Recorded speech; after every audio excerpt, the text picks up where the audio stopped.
Welcome. Welcome to this afternoon session at the 15th International Karl Polanyi Conference on the crisis and the opportunity.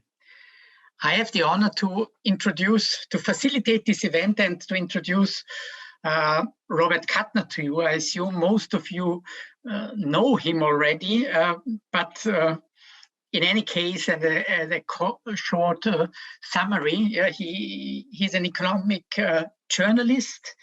He has written several books. His last one, The Stakes, in 2020, The Stakes and the Survival of American Democracy. That was a book about the danger of Donald Trump being elected. We see certain advances in history. The title of this speech is The Crisis and the Opportunity. So we're looking forward to this. Bob Kuttner is also a teacher, an intellectual, a scholar, and he's currently, after several positions at different universities, chair at the Heller School at Brandeis. Dear Bob, it's a pleasure to have you here.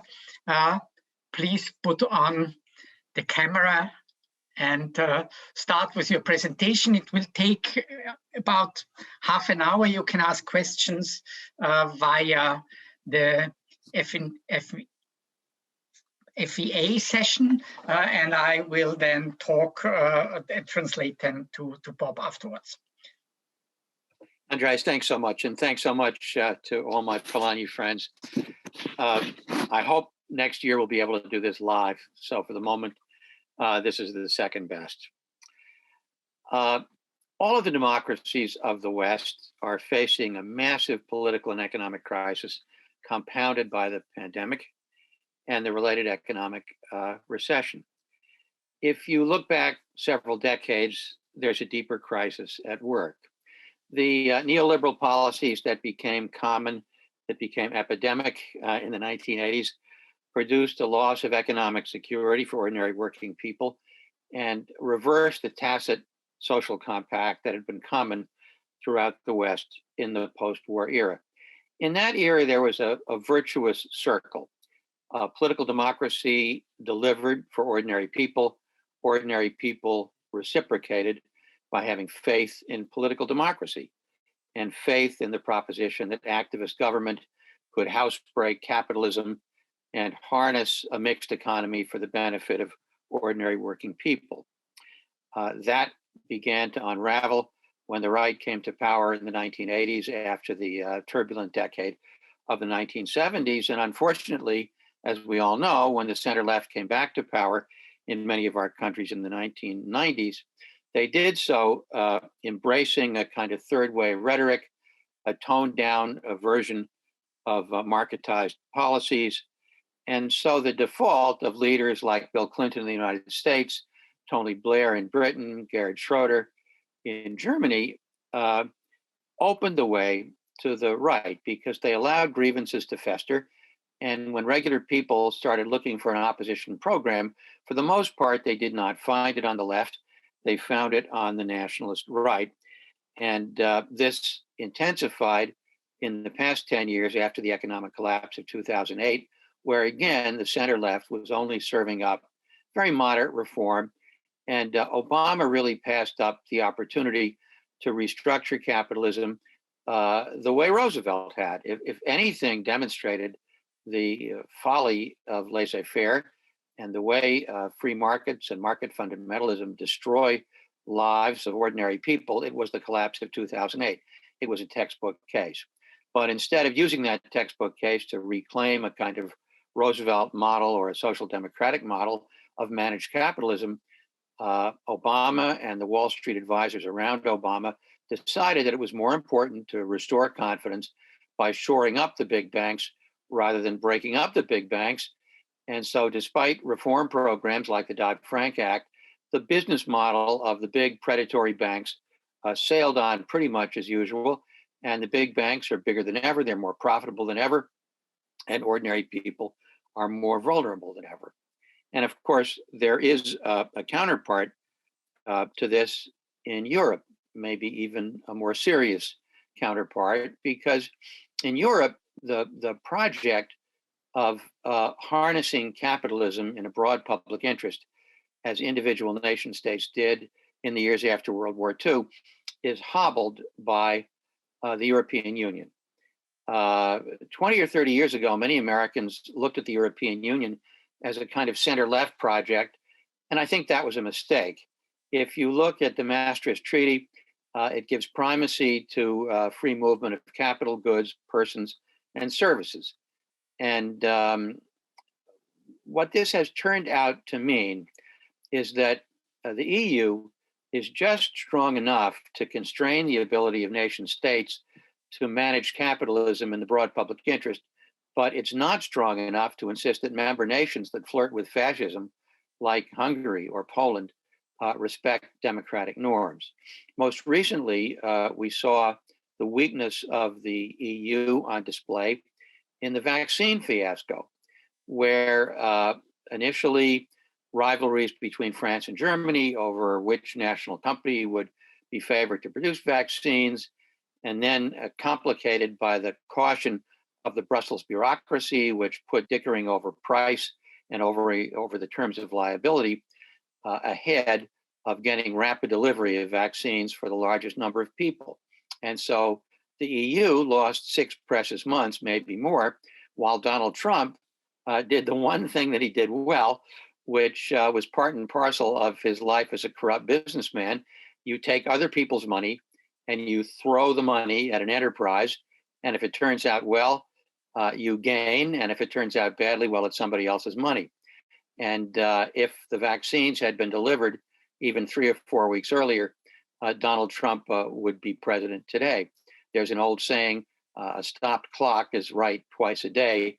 This was one of the few times Donald Trump did something right.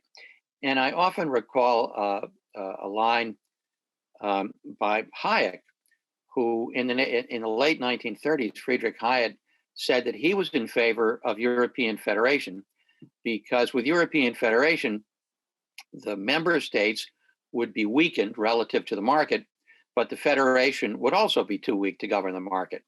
And this was also maybe the only time that Hayek was right.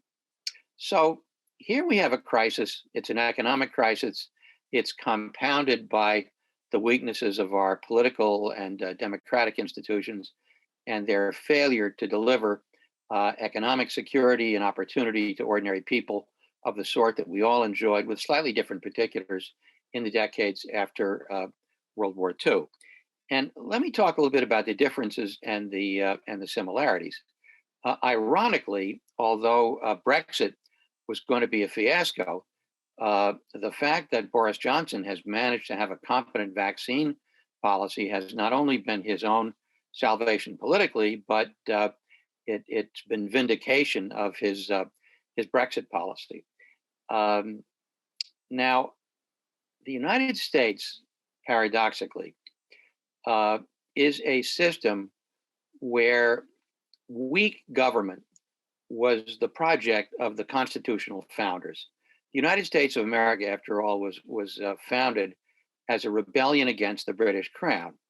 And the founders of the American Republic deliberately created a government that would be weak because they associated weak government with the rights of citizens. And so in the first effort, the Articles of Confederation, the national government could do nothing without the unanimous consent of the states.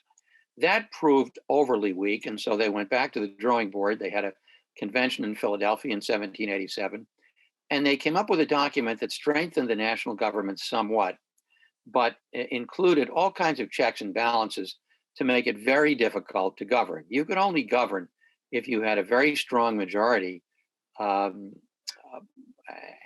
had both houses of Congress and had an executive all pulling in the same direction because of all the supermajority requirements and federalism on top of that, and the Supreme Court being able to declare laws unconstitutional. Active government is very difficult in the United States. In Europe, active government was very easy until the European Union mutated from a customs union into a quasi-confederation with multiple veto points. And now affirmative governing is very difficult in Europe. So the project of limited government in the United States was intimately bound up with racism. And there is a special tactic in the United States known as the filibuster that makes it even more difficult to govern. This was not part of the original Constitution, but began coming to use in the 1840s as a way of preventing any kind of anti-slavery legislation, and then was formally codified in 1917, so that in effect you needed 2/3 of the Senate in order to enact any kind of legislation. This was later reduced to 60 votes. So here's Europe, that used to be the home of strong governments with the capacity to regulate capitalism in the public interest. And here's the United States with all of these deliberate constraints on affirmative government. And yet, here's Joe Biden with the narrowest of majorities, attempting to govern as if he were Franklin Roosevelt. And let's pause for a moment to reflect on just how close we came to losing our democracy in the oldest democracy in the world. Had things broken just a little tiny bit differently, Donald Trump would be president today. Trump gambled on the hope that Republican elections officials at the state level, or Republican judges at the state level, or the federal level, many of whom had been appointed by Trump, would figure out a way to find just enough ballots so that the apparent verdict on election night would be overturned. And yet, in state after state after state, most dramatically, of course, in Georgia, where the election was won, they were so sick of Trump's antics that they refused to play Trump's game. And so you had a secretary of the state who's responsible for administering elections, and you had a governor who literally became governor by suppressing the votes of Black citizens, refusing to play Trump's game. Trump on the phone, badgering the governor, badgering the secretary of the state, just to find a few thousand more votes to turn around the verdict in Georgia, and he refused to do so. And in other states where the election was genuinely very close, Pennsylvania, Wisconsin, Michigan, you had state legislatures attempting to do this, and you had Republican judges refusing to play their game. And at the federal level, you had appeal after appeal after appeal to the Supreme Court, and the Supreme Court swatted all of them down. So miraculously, democracy held. And even more miraculously, because of Trump's antics in Georgia, Democrats gained 2 Senate seats that they were not expected to gain, which gave Trump a working majority of 1 in the Senate. So here we are in mid-April. Biden has a majority of about 10 in the House, which is ordinarily too thin to govern aggressively. He's got a majority of 1 in the Senate when the vice president votes to break a tie. And here we have New Deal 2. It is an out-of-body experience, I have to tell you, because 6 months ago, we were worried that Joe Biden would not be elected president at all. And we were also worried, after all, that this was the most conservative Democrat in the field. Elizabeth Warren had failed to get the nomination. Bernie Sanders had failed to get the nomination. Joe Biden, for his entire career, had been a very centrist Democrat. He'd been, of course, Obama's vice president. This was an administration that was much too cozy with Wall Street. And yet, here's Joe Biden attempting to govern as if it were 1933 and he were FDR. So question, why is Biden doing this? And question, what can he accomplish? And question, what happens if he fails? So first of all, why is he doing this? I think he's doing this in part because of Trump, in part to contrast himself with Trump, in part because he has learned a lesson that when Democrats and progressives and you can substitute social democrats in the European context, don't deliver for ordinary working people. Nationalism and racism and hostility to immigrants and refugees fill the void. So if we are ever to get our democracy back in a way that is durable, if we are ever to take back some of this white working class vote from Trump, we have to deliver big time for regular people. And Biden is trying to do that. Some of his policies have been just remarkable. There's a universal children's allowance that progressives have been working to enact for half a century, where you get, irrespective of income, $3,000 per child, $3,600 if it's a child under the age of 6. And, that adds up to serious money if you have a family with 3 or 4 kids. Biden has just announced that he's going to attempt to make this permanent. This was supposed to be part of the 1-year relief program. Now, you can just imagine the politics 6 months from now when they are doing the budget for the next fiscal year. It costs $113 billion a year to make this permanent. That's about half the cost of Trump's tax cut. It's 1/12 the cost of the estimated annual tax evasion. So imagine the politics. Ordinary people have gotten accustomed to these monthly checks that might add up to over $10,000 a year for their children. And the Democrats are saying, hey, let's make this permanent. Let's fight illegal tax evasion and use the money to make the child allowance permanent. And the Republicans are saying, no, let's take it away and let's allow rich people to evade their taxes. You could not imagine a better political situation for progressives. And Biden has redefined infrastructure to include human infrastructure.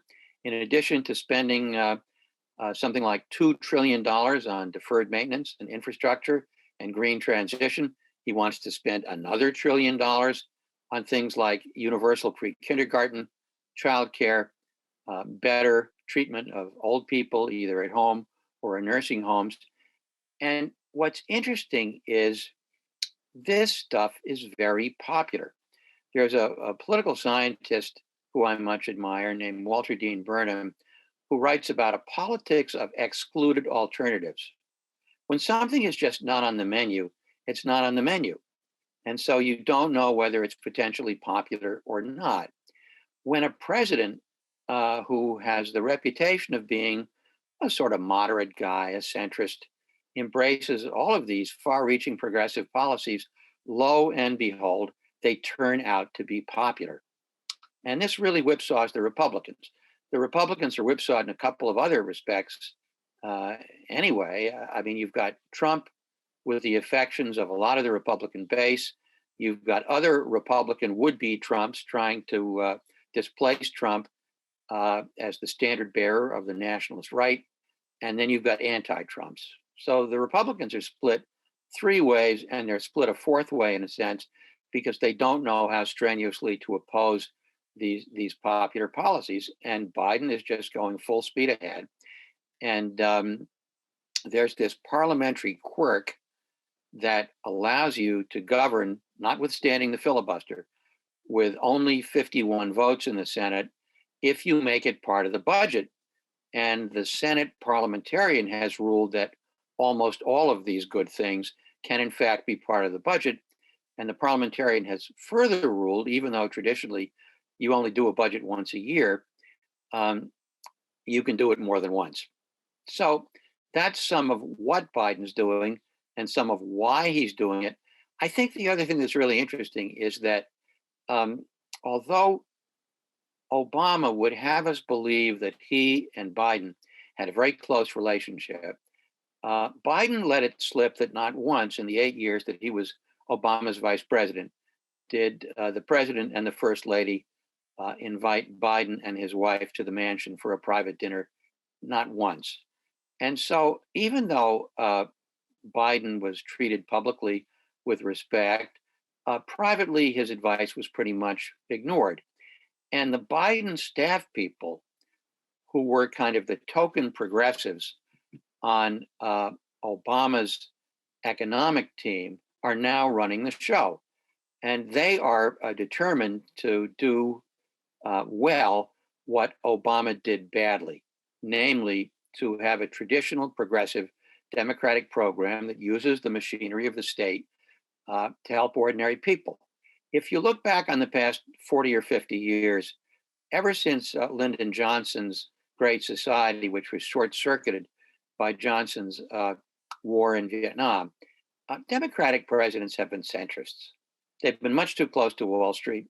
And the fact that they were too close to Wall Street has made them fiscal conservatives and tempered their ability to do these kind of large-scale programs that are really transformative in terms of the lives of ordinary people. So, you know, if you look at the West as a whole, this is another one of those Polanyi moments where the market runs rampant and too many things are commodified. People become very insecure, and political democracy is hammered on one side by the excessive power of markets to disrupt the lives of ordinary people, markets in this case as personified by corporations and banks.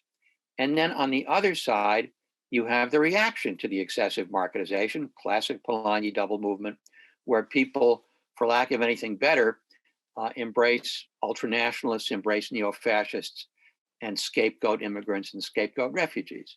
This is what's happening all over the West. And of course, in the United States, you have the further complication of race, where ever since before the Civil War, the potential coalition of white working class people and Black working class people is sundered by white supremacy.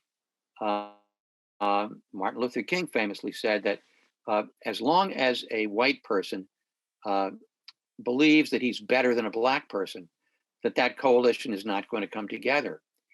And so, in addition to all of the other things Biden needs to accomplish, he needs to make it possible for Black people and white people to appreciate their common economic interests. And that in turn requires being respectful of this belated set of demands by Black people that 400 years of slavery, 150 years of racial suppression finally get recognized and remediated. And that's difficult because some of the remediation will require radical change. Just look at what happened yesterday afternoon in Minneapolis, where for the first time, a police officer who had murdered a Black man in cold blood was prosecuted and convicted. There's only one other case on record in the past several decades of a police officer who murdered a civilian while on duty, being prosecuted and convicted, and that was a Black police officer who killed a white person. In the meantime, you've had hundreds and hundreds of cases where police were almost never prosecuted, and when they were prosecuted, they were never convicted. And it's just the most vivid emblem of the fact that there is an overdue racial reckoning, and that complicates the task of what Biden is trying to accomplish. Because if we don't have robust racial coalition of the sort that we did have in Georgia, then Biden loses his majority. And let me end on that note. What's going to happen in the next 18 months? So, as you know, in the United States, we have a midterm election 2 years after the presidential election. All of the seats in the House are up. A third of the seats in the Senate are up. And typically there is a kind of a jinx. There's a 2-year jinx where the president's party loses seats. Now, obviously, Biden's party cannot afford to lose seats or his governing majority evaporates, and then he can't do anything. So he's got about 18 months in which to really deliver. And the challenge is compounded by the fact that Republicans at the state level are doing everything they can to make it more difficult for people who might vote for Democrats to vote. And even though the budget process allows you to enact legislation that has to do with economics, it does not allow you to enact other legislation without falling prey to the filibuster. So there is civil rights legislation that's been approved by the House, but that's going to be filibustered by the Senate. There is legislation to redeem the right of workers to join unions that's been passed by the House. That's going to be filibustered by the Senate. And you've also got two Democrats, rather conservative Democrats, Joe Manchin of West Virginia, Kyrsten Sinema of Arizona, who are not in favor of filibuster reform, which means that this other legislation is going to be very difficult to enact. And if the Republicans get away with voter suppression measures at the state level, then we're going to need an even bigger, more enthusiastic turnout of Democrats to hold on to Biden's working majority or even increase it in the House. And the hope is that you do get a huge mobilization as a result of all of the enthusiasm for Biden, coupled with some Trump voters who are impressed by the fact that Biden is actually delivering something tangible that helps their lives, moving over to support the Democrat. The Senate actually looks rather better. Most of the seats that are up include more vulnerable Republican seats than vulnerable Democratic seats. So it's a weird, bizarre moment for an American who has a history of looking longingly at Western Europe, where in a parliamentary system or a system with a social democratic government, you can actually govern, you can actually pass transformative policies. But now Europe seems to be somewhat paralyzed with very few progressive leaders on the horizon, with a possibility of governing majorities. Probably the only one you could think of at this point is maybe some kind of green SPD coalition in Germany. I mean, in Iberia, you do have left governments, but they're not all that stable. So here we have the United States with its constitutional bias against activist government, with the filibuster, with a very weak government majority. And yet here's Biden really attempting to be Roosevelt. It is one of those very strange times, but then history sometimes works in strange ways. And once in a great while, history breaks right. So with that introductory set of comments, I'd be happy to entertain suggestions. And again, thanks so much for having me, and thanks for putting on this conference. Thank you very much, Bob, for this precise first statement. And in the meantime, there are the first questions already posed. One is, I wonder if this is true what you just said, or isn't it the internal pressure put on the Democratic Party by Bernie Sanders that is the reason why Biden is acting the way he's acting? I think there's something to that. I think what I said is true, but I think it's also the case that when Biden got the nomination, progressives had a real dilemma. Do you support Biden and risk Trump being elected, or do you take a walk? And the entire progressive community, with the exception of a few people on the far left, said, the future of democracy is at stake. We have to support Biden. The fact that progressives did support Biden during the election gave them more influence than you might expect. And so when Biden did become elected, he owed a political debt to the progressives. So there is that fact. On the other hand, I think a lot of this is something that Biden decided that he wanted to do. So I think both things are operative. Thank you.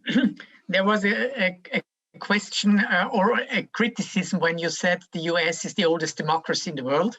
And Jerome added, the US was built as a plantation settler oligarchy, not a democracy. Tocqueville even comments on these paradoxes. Well, like much of the West, the United States begins as a slave-owning, very narrow oligarchy, and yet the American Constitution is an admirable document, even though the franchise was limited to white people, to white men, and in most states to white men of property. But the basic principles, even though the franchise was limited, were the principles of a republic. Now, over time, the franchise is gradually expanded to more and more people. So I completely agree with the questioner that the commenter, that the United States begins as a slaveholding oligarchy with a very narrow set of people who can participate in democratic deliberations. But that said, if you look at the writings of Jefferson and Madison, the aspiration is that for the people who do get to participate, they get to participate democratically. And I think that's also true of Britain. It's also true of other countries where the franchise gradually gets expanded. Martin Mendel asks, when you spoke at the Institute 1 year prior to the election, you were hopeful and optimistic.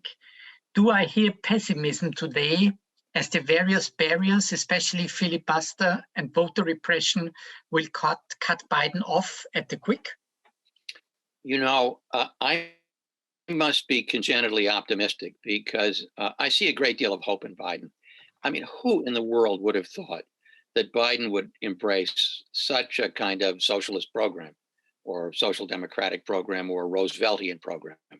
I don't think anybody when Biden took office expected that he would be this much of a progressive. It's in dramatic contrast to Obama and Clinton and Carter. But there are lots of obstacles, and we can make ourselves very depressed by cataloging all the obstacles. The filibuster, the fact that ordinary legislation is very difficult, the fact that the courts are very conservative, the fact that it's going to be touch and go in the 2022 election. But I think the fact that Biden is enacting such progressive programs that are going to be politically popular gives him a kind of a tailwind. And the fact that the economy is recovering, the economy is supposed to be growing at a very rapid rate, that gives him a tailwind. There's an old saying, nothing succeeds like success. And I think a year from now, Biden is going to look like a very successful president. And that's going to make it politically more difficult for Republicans to be totally obstructionist.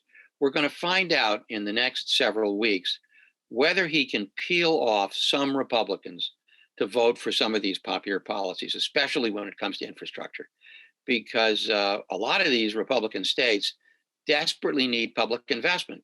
So question, do they just oppose everything, or do they support some of it and get political credit for some of it? And I think this dilemma is really vexing Republicans. And the fact that Mitch McConnell, the Senate Republican leader, who is the architect of all of this this obstructionism, is completely at odds with Trump. They hate each other. That makes the Republican dilemma even more excruciating. So, you know, you can tell a very optimistic story with some caveats, or you can tell a very pessimistic story with a little dose of optimism. And I don't have a crystal ball, but all I can tell you is I feel a lot better than I expected to feel in November. Thank you. There is currently no question in the chat or in the Q&A session.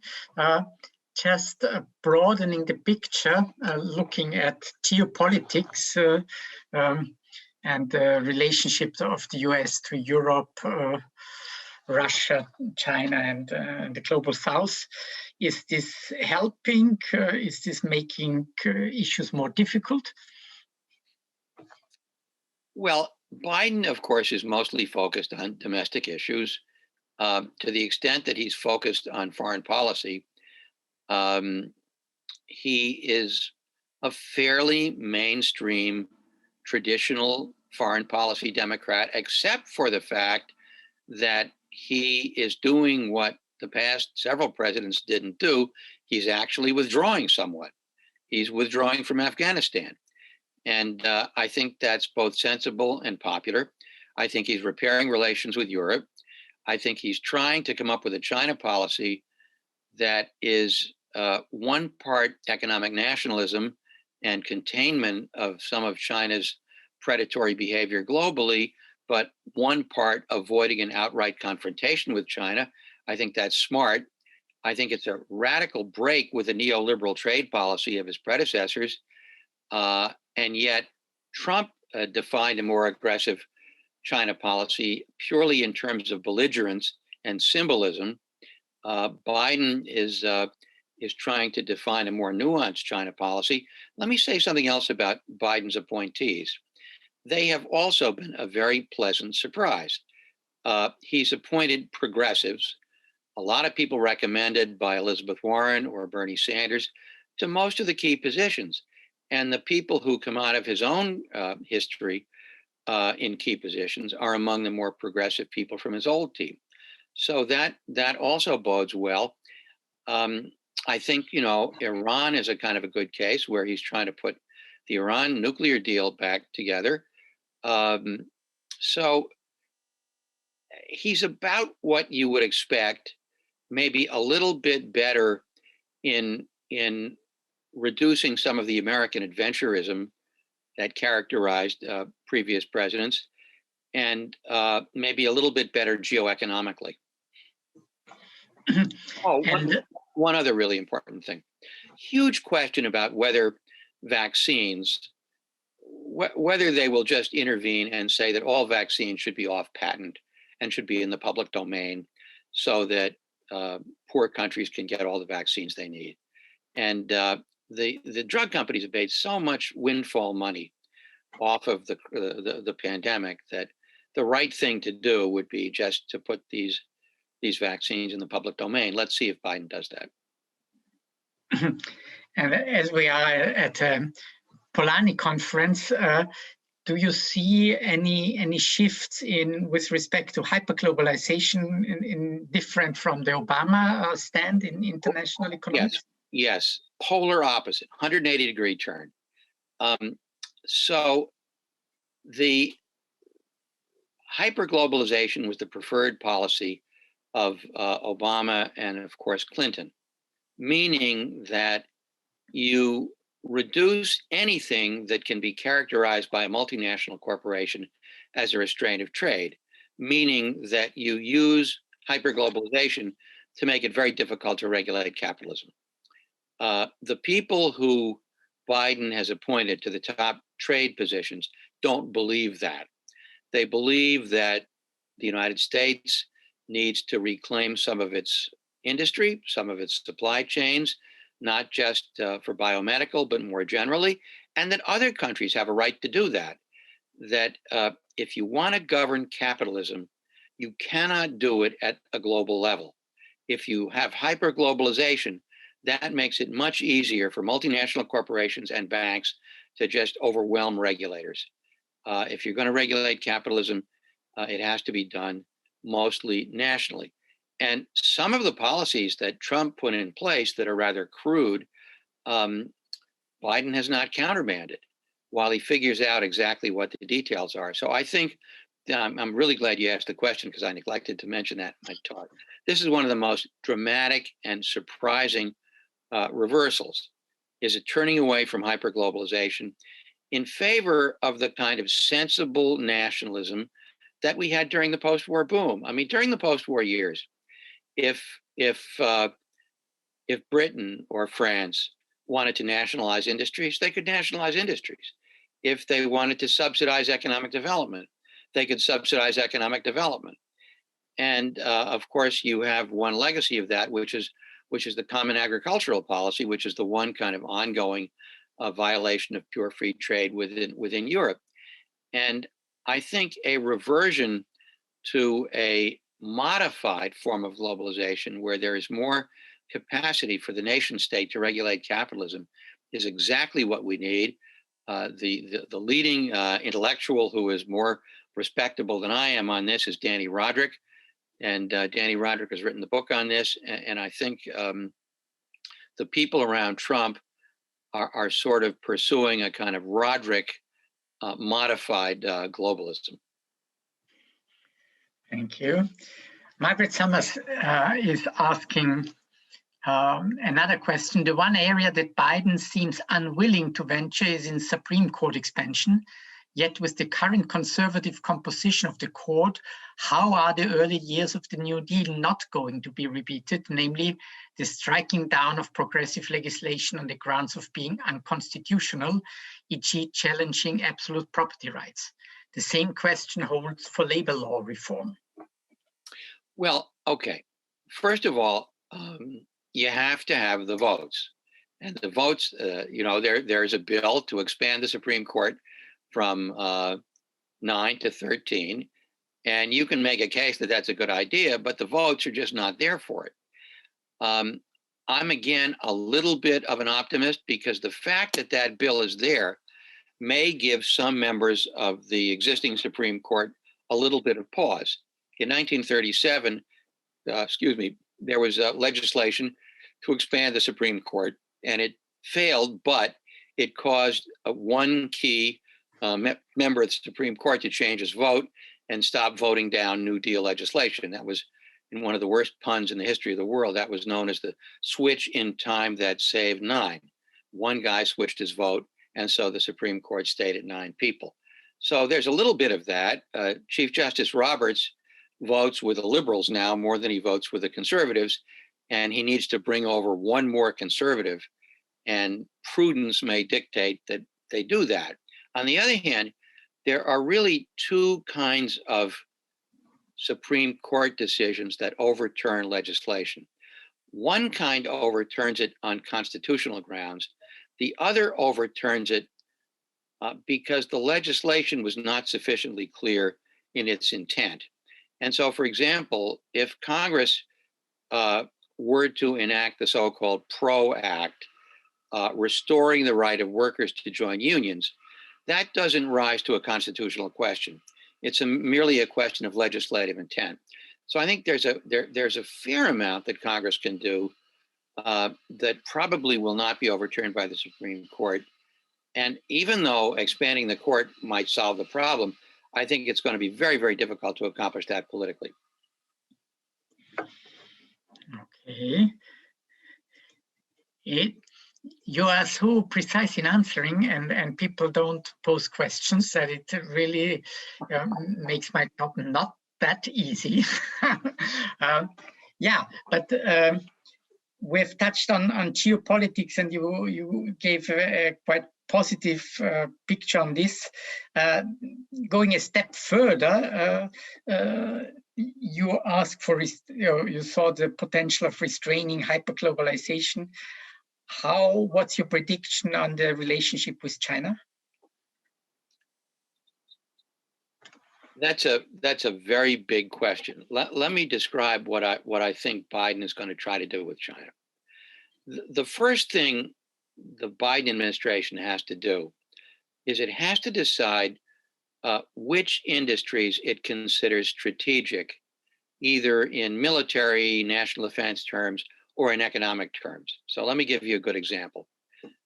We just published a piece on this that happened to be written by my wife, so I get my expertise on this by marriage, Joan Fitzgerald. What do we do about solar?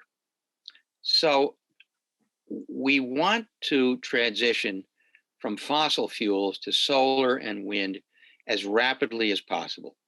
We also want to produce a lot of the solar panels in the United States. But China, because of a history of 20 years of predatory pricing, where China takes technology that's invented in the United States and then subsidizes the manufacture of those solar panels, often does it with slave labor, often does it with very dirty production processes. So if you are a company that is trying to install solar panels in the United States, the cheapest panels come from China. And not only the panels, but all of the inputs for the panels. China has monopolized that as well. So if you want to reclaim that industry for the United States, for some interim period, you're going to have to pay more money for your solar panels. You're also going to have to offend the norms of the WTO, which say that even if China got to where it got by predatory means, free trade says you're supposed to buy from the low-cost producer. You're not supposed to put up barriers against the low-cost producer. Now, thanks to Trump, the WTO right now is completely powerless because Trump refused to approve appointments to the appellate body So the WTO's appellate body, its Court of Appeals, can't act. So basically, Biden can do whatever he wants.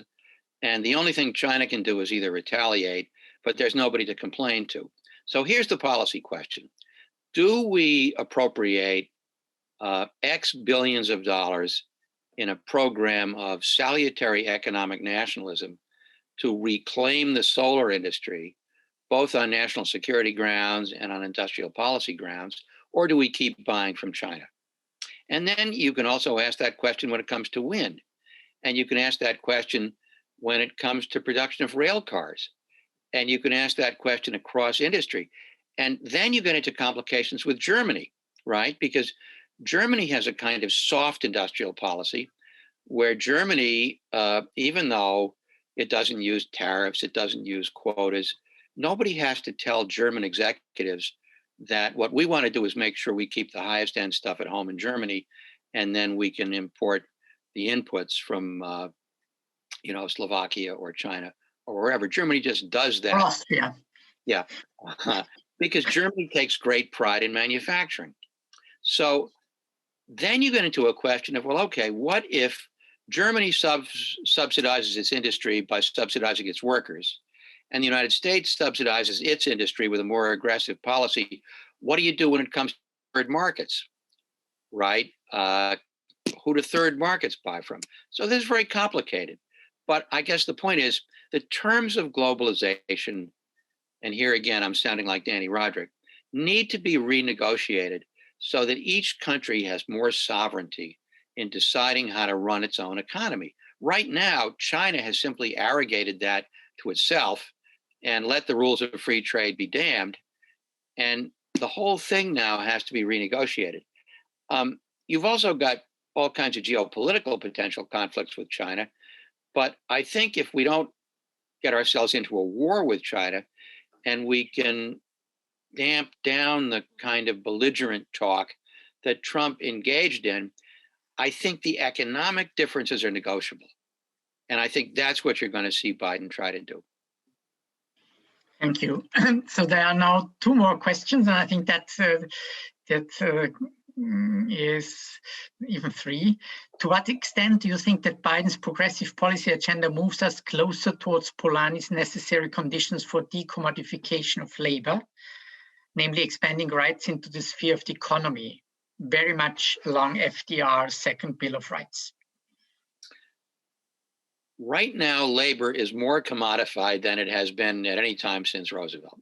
And we saw a failed effort by Amazon workers at an Amazon warehouse in Alabama to attempt to organize. It was crushed by Amazon. And in 1947, Congress passed a law that made it easier for management to interfere with elections over whether to have a union. Up until 1947, the National Labor Relations Act prohibited management from playing any kind of a role in union elections. In 1947, it became legal for management to propagandize workers and to make threats about we might just close this facility, or we might take away your health insurance, or somebody else might get your job.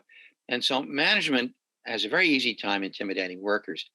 So there is a bill that passed the House. It's called the PRO Act, Protect Workers Organizing, that restores worker rights in many respects, takes away from management the right to interfere with union elections, and a lot of good things. And that has passed the House, probably not going to pass the Senate. But there are things that Biden can do by executive action.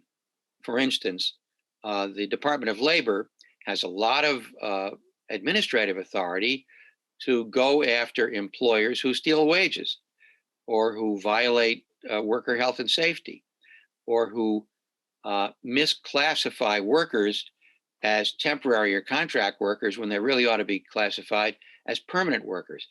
Biden could also require that any company that bids on a federal contract has to be in full compliance with all of labor law. So until we do something about the filibuster, passing legislation to restore workers' rights to organize, that's going to be very difficult. But there are other really interesting things going on. For instance, there's a wonderful example where workers who work harvesting tomatoes who were not able to organize a union benefit from the fact that consumers started putting pressure on fast food companies to pay more for their tomatoes so that the increased pay would be passed on to workers. And they succeeded in getting all of the big fast food franchises to sign agreements where on a hamburger, the cost of the hamburger is up 1 penny, and that doubles the wages of tomato workers.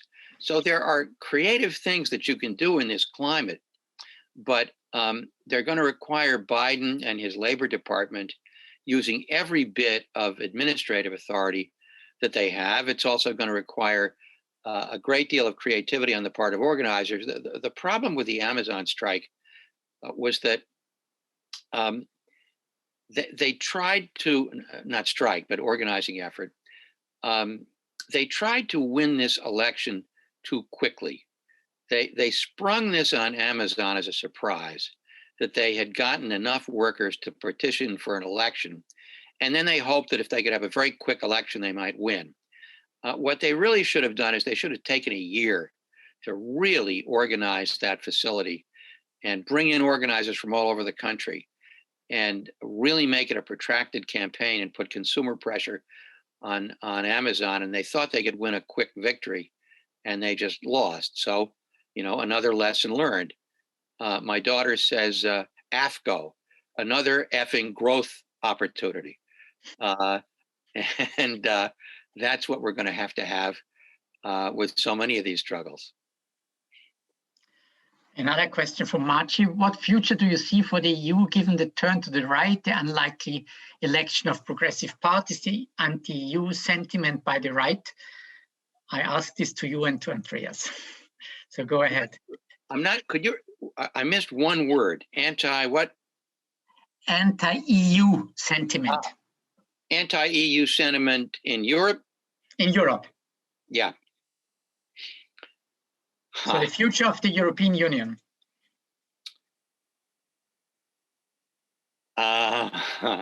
So let's distinguish between ultranationalism of the sort that borders on fascism and anti-EU sentiment that is very legitimate. If you look at what the European Court of Justice has done to really hurt collective bargaining and make it difficult to have wage standards and make it difficult to regulate capital, except on fringe issues. I mean, the EU has been great on things like privacy, and it's been great on women's rights, and it's been great on some issues, but on the core issues of whether to strengthen or weaken collective bargaining, or whether to have pressure to privatize everything, the EU is terrible.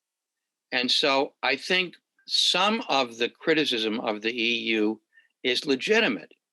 And I would like to see more progressive leaders within Europe criticize the EU for things for which it deserves criticism.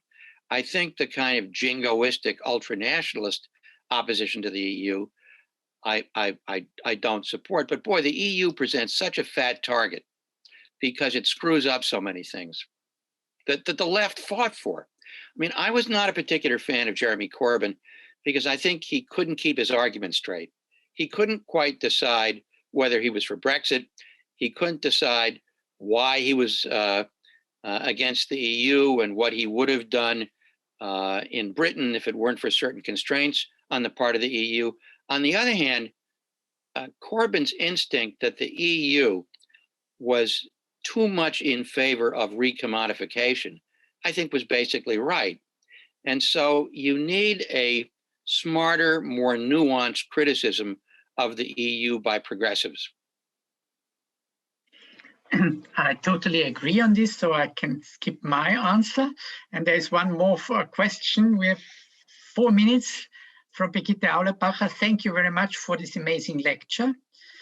In Europe, Trumpism is discussed to be strongly related to questions of social polarization. The social protest movements are discussed to be Polanyian counter-movements, striving to reorder society in a regressive and authoritarian way. Do you identify middle-range strategies in Biden's current political initiatives to avoid further social and political polarization?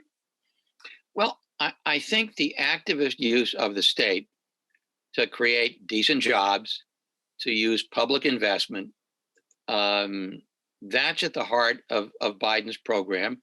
If we could just get the EU off of its austerity policies and have EU-wide green policies or public investment policies and spend more money socially to create good jobs and to create a green transition, that would be good public policy in its own right. It would be good for the credibility and the prestige of the EU, and it would take some of the appeal away from the far right. But, you know, you have 28, now 27 member states that have been weakened in their ability to have national policies. One of the really good things that Trump is doing in terms of middle range policies, he has put forward this idea of a minimum corporate tax. You've had a race to the bottom in competition among individual countries, to lower the corporate tax rate. Trump's Treasury Secretary, Janet Yellen, has said, let's have a minimum corporate tax for the whole OECD. Let's have US tax policies so that if other countries don't adopt the minimum tax, we get the tax revenues. Let's have a race to the top instead of a race to the bottom. And I think now that you have a progressive government in the United States, you could have collaboration around tax enforcement, which would then produce a lot more revenue for national governments to have this kind of public investment. I mean, Biden is limited by how much of an increase he can get through Congress in terms of tax rates, but he can do a lot with tax enforcement. There's so much international tax evasion, and there you can collaborate with other countries to get more revenue by dealing with the tax evasion without having to raise rates. Thank you. You are so quick in answering that the final and the last question is also I can pose to you. How can Democratic Party, the Republican Party, transform its current institutional and ideological commitments in a manner that align with the political order being put in place by Biden? No, I think the Republican Party is going to be very usefully fragmented for a while. You've got a hardcore base that loves Donald Trump. Donald Trump may end up going to prison. So you've got all these people who are trying to compete for Trump's base support, who are waiting to see what happens with Trump. And so they are kind of paralyzed because on the one hand, they have to support Trump, but on the other hand, they're sort of tentatively putting themselves forward as rivals to Trump, which really makes Trump angry and splits the Trump part of the party. Then you've got the more conventional center-right part of the party, which has really lost the support of its base. So I don't see how the Republicans are going to overcome those splits anytime soon. That said, the one thing they agree on, for the most part, is let's do everything we can to make Joe Biden fail. And so the interesting question, as I mentioned in my talk, for the next several weeks, is whether Biden can get some Republicans to support some of his legislation on the merits. I interviewed a leading Republican senator who likes the idea of infrastructure spending, but he's torn between whether to try and strike a deal with Biden to support some modified infrastructure spending, or whether to support McConnell and oppose everything that Biden proposes. You've also got potential alliances between some Republicans and Biden over China policy. And you've got some Republicans who are very unhappy with the games that Trump played with Putin, who like Biden's Russia policy much more than they like Trump's Russia policy. So the question is, do they support Biden to some extent on the merits, or do they just all stick together and try to make Biden fail? Bob, thank you very much. That was a very tough hour for you. So many quick questions that you answered, quick responses to a lot of questions. Very precise, very interesting. I hope the audience enjoyed it as I did it. Thank you very much. Yeah, the two of us hopefully will meet in Vienna in October. And for all the rest of you, have a nice afternoon, and we meet in one or the other events of this conference. See you soon. Bye-bye. Thank you so much. Bye-bye.